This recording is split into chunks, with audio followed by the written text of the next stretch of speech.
American men ages 18 to 25 still register for the Selective Service, better known as the draft, but it's been more than 50 years since the last draft. Now tonight, an Air Force navigator shares his experience of flying with nuclear bombs aboard his plane during the Cold War.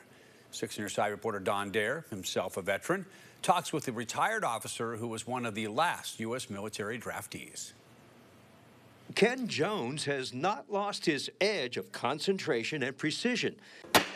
If beanbag baseball was a pro sport, he'd be an all-star. Ken's a retired Air Force lieutenant colonel. The precision he displays in this game was part of his DNA as a navigator 50 years ago. Colonel Jones flew aboard big B-52 Stratofortress bombers.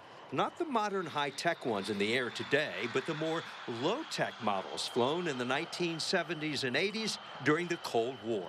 I used to say we had mice in the back behind all the instruments back there running on a treadmill or something to make them turn and get all the information or something.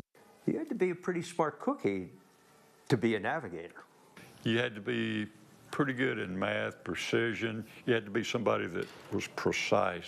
Ken was one of the last group of men to be drafted in 1971 under the lottery system.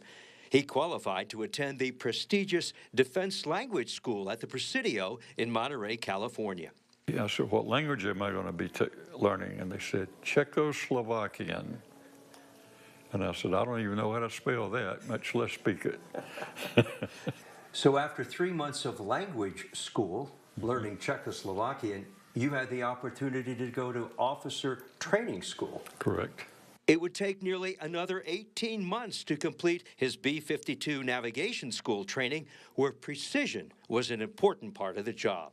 We were trained, basically, you have to be over your target at a certain time, because if you're not there, you may come in and be right in the middle of somebody else coming in and laying bombs down, so you could get literally blown out of the sky. Ken's service was during the height of the Cold War, when bomber crews like his were on continuous alert status. I was at Barksdale Air Force Base in Shreveport. Ready to go anywhere around the world. What type of bombs were on B-52s? Well, they were atomic bombs. I probably can tell you now, 50 years later. Most of our targets were in Russia. Ken retired with 21 years of service. Then for 2 years, he taught Air Force Junior ROTC at Austin East High School.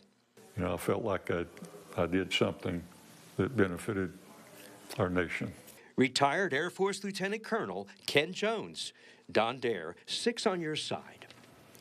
Don, thank you very much. While Lieutenant Colonel Ken Jones is retired, bombers like the one that he served aboard, the B-52 Stratofortress, the U.S. Air Force still flies them to this day. Almost 70 years after they were first put into service, they've been upgraded and overhauled, as you might imagine. But according to the Flight Global Directory of World Air Forces, the Air Force still has 72 active B-52H model bombers that were built back in 1961 and 1962, clearly built to last. If you know a veteran who could be recognized, you can send Don an email at ddare@wate.com. You can also give him a call, leave him a message at the number you see there on the screen, 865-633-6923.